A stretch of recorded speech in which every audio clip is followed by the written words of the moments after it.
Ang binata ay may katawan na hindi tumatanda o namamatay.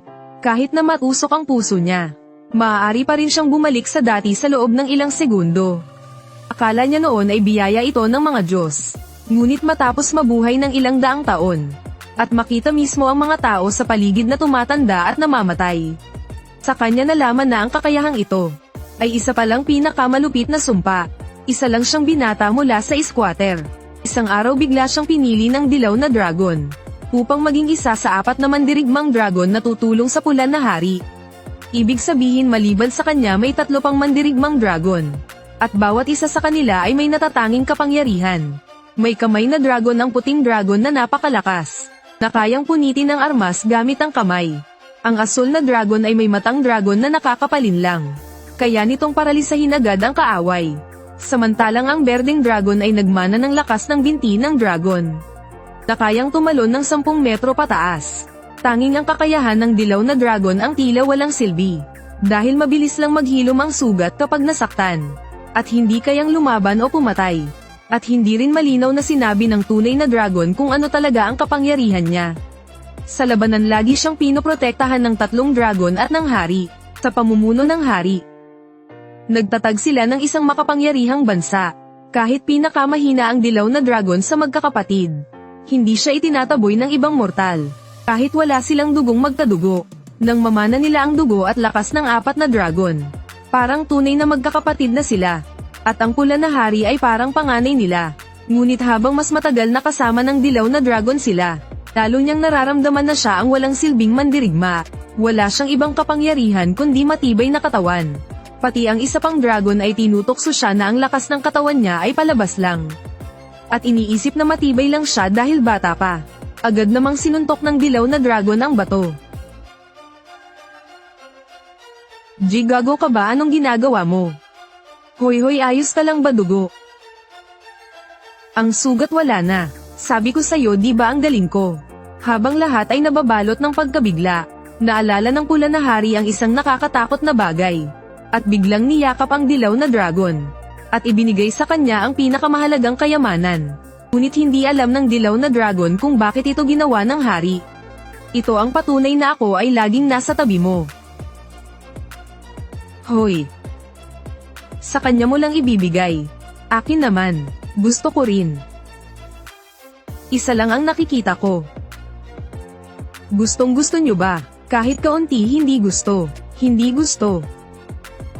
Huwag nyo kaming pagtawanan. Sa oras na ito, muling sinalakay ang kanilang bansa. Nagsimula muli ang digmaan, at ang Pula na Hari ay ipinadala lang ang 3 dragon. Pinaiwan niya ang dilaw na dragon sa tabi niya. Sa lakas lang ng 3 dragon, kayang tapatan ng isang malakas na hukbo. Alam ng kaaway na hindi kayang pantayan ng tao ang kapangyarihan ng dragon. Kaya gumamit sila ng taktikang pag-ubos. Kahit may lakas ng dragon, may katawan pa rin silang tao. Nauubos ang lakas. Hugo mapapagod at mamamatay. Habang inaalis ng dilaw na dragon ang hinimatay na asul na dragon, inatake siya mula sa taguan ng sundalo at tinaga ng malakas. Akala niya ay mamamatay na siya roon. Ngunit ang malaking sugat ay biglang gumaling.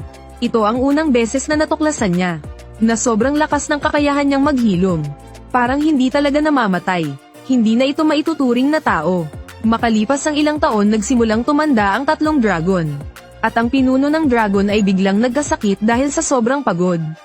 Anging ang dilaw na dragon lang ang nanatiling kagaya noong una. Walang kahit anong pagbabago. Habang pinapanood ang mga kapatid na unti-unting tumatanda, naramdaman ng dilaw na dragon ang matinding takot sa kanyang katawan. Mukhang napansin ng Pula na Hari ang isang bagay. Bakit? Bakit wala kang sigla? May iniisip ka bang mabigat sa loob? Sa itsura mong iyan, hindi ako makakatulog ng payapa. Ibinahagi rin ng dilaw na dragon sa hari ang nararamdaman niya, na napakalakas ng kanyang katawan, at hindi napapagod o nagkakasakit. Kapag nasugatan nakakaramdam siya ng sakit, pero mabilis namang naghihilom at bumabalik sa dati. Ano ang kaibahan nito sa isang immortal na halimaw? Paulit-ulit niyang tinanong ang hari, kung ano talaga ang kapangyarihang minana niya bilang dilaw na dragon. Yamakap lang ng marahan ang Pula na Hari sa kanya, at hindi siya matulungan na mawala ang pahirap ng kapangyarihan. Makalipas ang ilang araw, umanaw ang Pula na Hari.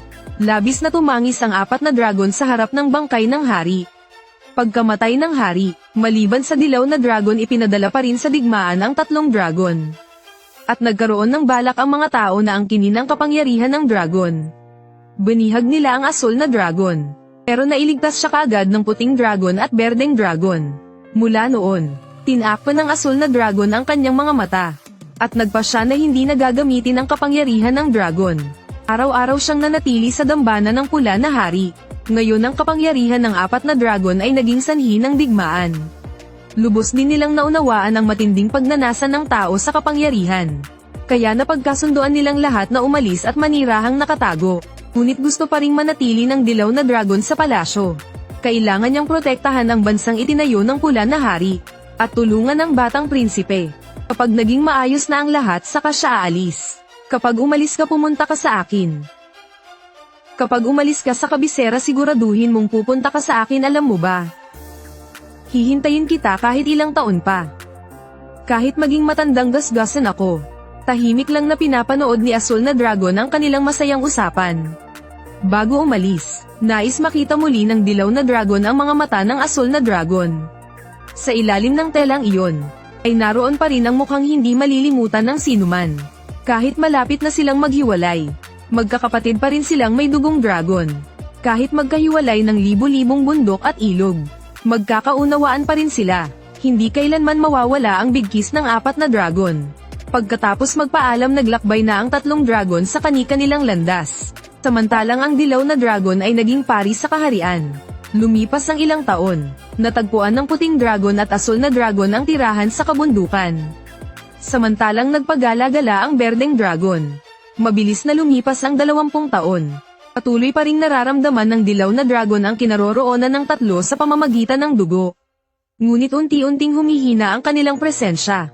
At sa loob ng mahigit 20 taon, bagaman may mga alitan, walang nasawi ni isang sundalo sa kaharian. Dahil ayaw nang mag-alay ng buhay ng mamamayan ng pula na hari ang dilaw na dragon. Sa tuwing may digmaan, pinipili niyang mag-isa sa labanan. Sa tulong ng kanyang immortal na katawan, paulit-ulit niyang inuubos ang lakas ng kaaway. Sa bawat sugat na tinatamo, lalong tumitibay ang bahaging gumaling. At walang kapagurang nakikipaglaban. Ang matinding sigla ng buhay niya ay nagpapakaba sa mga sundalo. Ngunit sa sandaling ito, natapos na rin ang buhay ng 3 dragon. Damang-dama niya ang unti-unting paglaho ng buhay ng mga kapatid.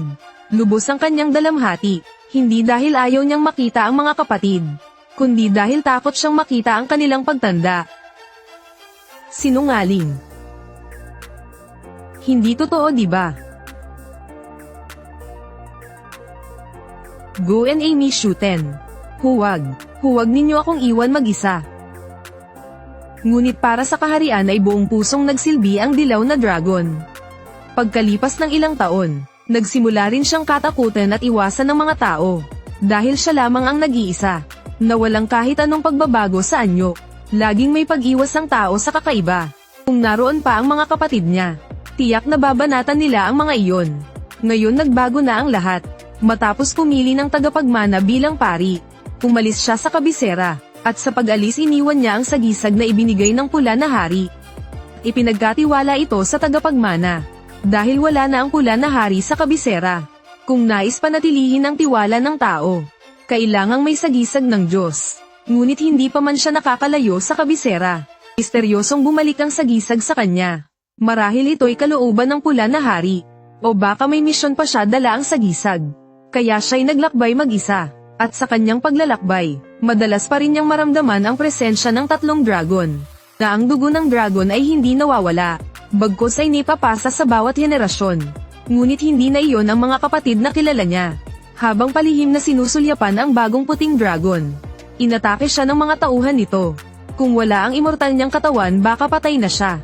Naalala niya ang pangako ng dating puting dragon, na kahit lumipas ang 1000 taon hihintayin niya ang dilaw na dragon. Ngunit umatras si dilaw na dragon sa takot na makita ang tumatandang kapatid. Kahit ang huling pagkikita ay hindi nangyari. Ngayon labis ang pagsisisi, ngunit wala na siyang mababago. Nagpatuloy sa paglalakbay ang dilaw na dragon. Nabuhay ng hindi alam kung ilang taon. Walang kapagurang naglalakad kung saan-saan. Kahit hindi siya namamatay, mayroon pa rin siyang damdamin ng tao. Ngunit kahit subukan niyang mamatay sa gutom ay hindi niya magawa. Hindi kailanman ninasa ni Zeno ang kamatayan ng ganito.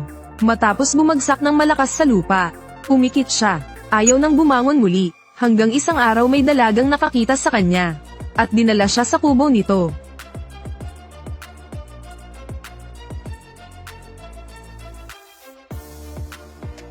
Nasira pala. Hayaan mo na lang. Gising ka na ba? Sandali lang maghahanda ako ng pagkain para sa'yo. Ang pangalan ng dalaga ay Kaya. Pagkakita niyang nagising si Zeno, ipinaliwanag niya ang nangyari noon. Akala niya hindi na may iligtas si Zeno. Nasaan ang palawit ko? Baka ito ba ang tinutukoy mo? Ako ang nagtanggal nito. Wala akong balak na kawin ito. Ibinahagi pa ni Kaya ang kakaunting pagkain na meron siya kay Zeno. Ngunit ayaw kumain ni Zeno. Dahil hinahangad niya ang kamatayan. Ngunit kahit mamatay sa gutom ay imposible. Nabagabag si Kaya sa binatang nais lamang mamatay. Dahil siya mismo ay may nakamamatay na sakit, na hindi niya alam kung kailan tatapusin ang buhay niya. At para hindi mahawa ang iba, pinili niyang iwan ang baryo at mamuhay mag-isa rito. Hindi sinasadya ni Kaya na itago ito kay Zeno. Plano lang niyang pakainin si Zeno at paalisin, para hindi siya mahimatay sa daan. Ngunit nang bumalik ang sakit, pinayuhan niya si Zeno na umalis na, para hindi mahawa. Mas mabuting huwag mo akong hawakan. Hindi ako nagkakasakit.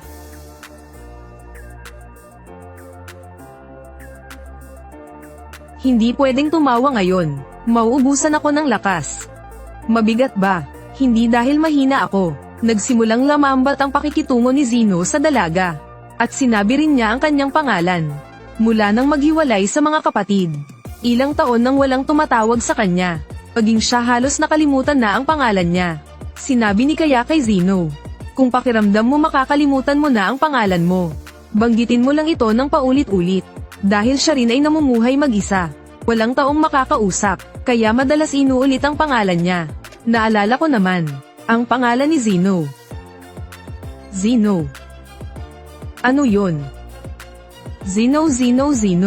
Palm Zeno. Kaya. Ano yun? Uy, ano yun, buhay ka pa pala. Siyempre buhay pa ako. Gusto lang ni Kaya na umalis agad si Zeno. Pero ayaw umalis ni Zeno. Dahil inalagaan siya ni Kaya. Ngayon oras na para suklian niya. At may katawan siyang hindi tumatanda o namamatay. Hindi siya mahahawa sa sakit ni Kaya. Kaya nanirahan sila pareho sa kubo. Sa tulong ni Zeno, naging mas magaan ang buhay ni Kaya.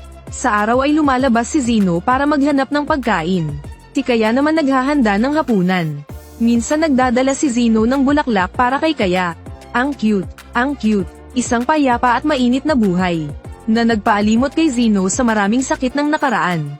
Sa isang bukirin ng mga bulaklak sa ilalim ng paglubog ng araw. Sinabi ni Kaya na nais niyang huminto ang oras dito. Doon lang napagtanto ni Zeno ang lahat. Pagsapit ng gabi lumala muli ang sakit ni Kaya. Matapos tiyakin ni Zeno na mainit si Kaya, lumabas siya ng bahay. Naglagay siya ng mainit na bato sa supot, upang may mahawakan si Kaya para magpainit. Nakita ni Kaya ang lahat ng ginawa ni Zeno para sa kanya. Nais niyang umalis si Zeno at gawin ang gusto nito. Imbes na araw-araw magbantay sa isang may sakit tulad niya. Ang sakit niya ay magiging pabigat lang kay Zeno. Gusto kong laging makausap si Kaya. Pero ako, gusto kong makasama si Kaya. Walang hanggan ay imposibleng mangyari para sa akin. Kaya, pakakasalan mo ba ako?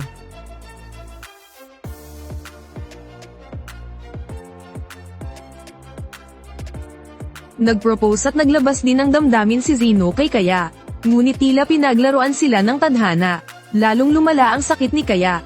Si Zeno na hindi pa nagkasakit kailanman ay labis na nawalan ng pag-asa. Nais niyang ibigay ang kakayahan niyang hindi tumatanda at namamatay kay Kaya. Patuloy siyang nanalangin na muling magpakita ang Diyos ng dragon. Kung kayang bigyan siya ng dilaw na dragon ng walang hanggang buhay. Kaya rin itong pahabain ang buhay ni Kaya. Kahit isang araw pa lang dagdag. Basta makasama lang niya si Kaya. Kung matutupad mo ang kahilingang ito, wala na akong ibang hihilingin pa. Kahit hindi na ako mamatay, kailanman magiging alipin mo ako habang buhay. Panginoong Diyos ng Dragon. Pakiusap, iligtas mo si Kaya. Ngunit kahit ilang ulit na nalangin si Zeno, hindi siya sinagot kailanman ng Diyos ng Dragon. Makalipas ang ilang araw umabot na sa huling yugto ang sakit ni Kaya. Sa huling sandali, nangako si Kaya kay Zeno na magkikita silang muli sa langit. Ngunit siya na may walang hanggang buhay, hindi maaaring mamatay at bumalik sa langit. Wala siyang magawa kundi panoorin ang paglisan ng kanyang asawa. Patuloy na nagbantay si Zeno sa tabi ni Kaya. Hindi na niya alam kung ilang daang taon na ang lumipas. Ang dating masayahin at masiglang dalaga ay ngayoy naging buto na lamang. Hindi na napigilan ni Zeno ang mapahagulhol. Matapos silibing si Kaya malapit sa kanilang bahay, muli siyang naglakbay, bilang isang nabuhay ng di mabilang na taon. Nawala na sa kanya ang konsepto ng panahon. Hindi alam kung saan pupunta, ni kung ano ang gagawin. Takot sa muling pamamaalam at ayaw ng makipagkilala sa iba. Sa tuwing malapit nang mabasag ang puso niya, mahigpit niyang hinahawakan ang sagisag na ibinigay ng hari ng pulang dragon. Saka lamang kumakalma ang sirang damdamin niya. Ngayon nauunawaan na niya ang reaksyon ng hari noong malaman ang kanyang kapangyarihan. Kaya ibinigay sa kanya ang pinakamahalagang anteng-anteng, upang humingi ng basbas ng Diyos ng Dragon, at para bigyan si Zeno ng bagay na pagkakapitan. Ano man ang pagbabago ng mundo, magpapatuloy ang buhay, ipapasa sa susunod na henerasyon. Ganon din ang kapangyarihan ng tatlong dragon. Ipapasa sa bawat lahi. Tanging kapangyarihan ng dilaw na dragon ang hindi maipapasa. Ang lakas ng apat na dragon ay nilikha upang ipagtanggol at mamatay para sa pulang dragon.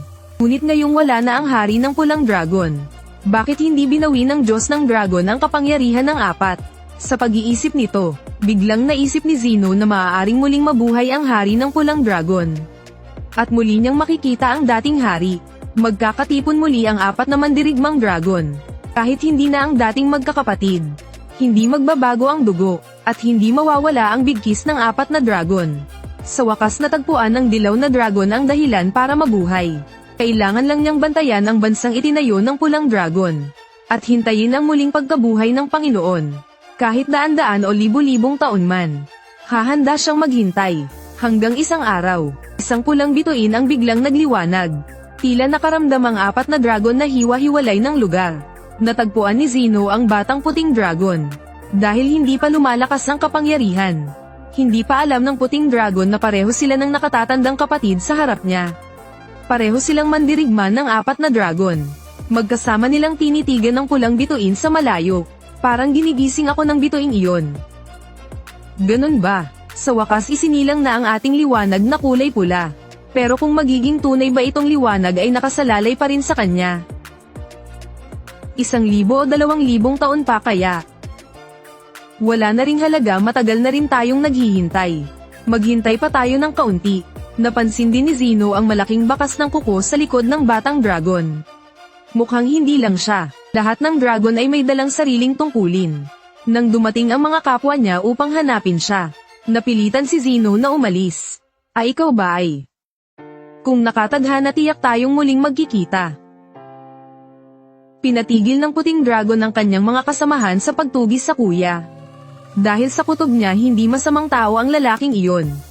Pag-alis mula sa nayon ng puting dragon, natagpuan ni Zeno ang asul na dragon sa tulong ng kanilang bigkis. Hindi malinaw kung bakit nakasuot ng maskara ang batang asul na dragon. At palaging mag-isa sa paglalaro. Sa susunod na pagkikita, maglaro tayong muli ng magkasama. Sino yon? Binigyan niya ako nito. Isa ba siyang mangangalakal? Hindi isa siyang dilaw na dragon. Ano? Ano bang sinasabi mo? Huli niyang natagpuan ang luntiang dragon.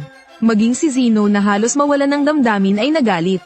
Ang dating malayang lumilipad na luntiang dragon, ngayon ay nakatali sa tanikala sa loob ng piitan. Pinagapos nila ang luntiang dragon sa lupa. Isang bagay na walang sinuman ang kayang gawin. Muling isinilang ang kaluluwa ng Haring Birong sa mundo. Ito ba'y para ipagtanggol ang kaharian? O upang lumikha ng bagong kaharian? O baka naman para sa pagbabalik ng hinahangad na pulang dragon? Hindi alam ni Zeno, dahil iyon ay nangyari makalipas ng ilang taon. At ang kaya lang niyang gawin ay maghintay. Baka maisakatuparan ng aking hangarin. Walang problema. Dahil ang pinakasanay si Zeno ay sa paghihintay. Sa Samantala sa palasyo ng kaharian ng Gauwa, ang muling isinilang na Prinsesa Yona ang pulang dragon ay nag-aayos ng mabuti. Dahil ngayon ang kanyang ika-16 na kaarawan at seremonya ng pagtanda, ngunit hindi siya masiyahan sa kanyang ayos. Sa kabagalan niya natapos na ang seremonya. Sobrang mahal siya ng hari, kaya't hindi siya pinagalitan. Binigyan pa nga siya ng pinakamalakas na general bilang tagapagbantay. Si Hak kahit bantay, ay kababata rin ni Yona mula pagkasanggol. At madalas siyang tinutokso ni Hak. Bagaman gusto ni Yona ng mas cute na tagapagbantay, wala pang nakakatalo kay Hak. Kasama rin nila lumaki ang isa pang kababata, Suwon. Ang mabait na Suwon na laging nasa tabi ko mula bata pa. Matagal ko na siyang hindi nakita. Palagi ka pa ring masigla Prinsesa Yona. Ayos lang, si Suwon ay lubos na naiiba kay Hak na puro laban. Bilang anak ng Maharlika, mas para siyang marangal at maalam na Ginoo.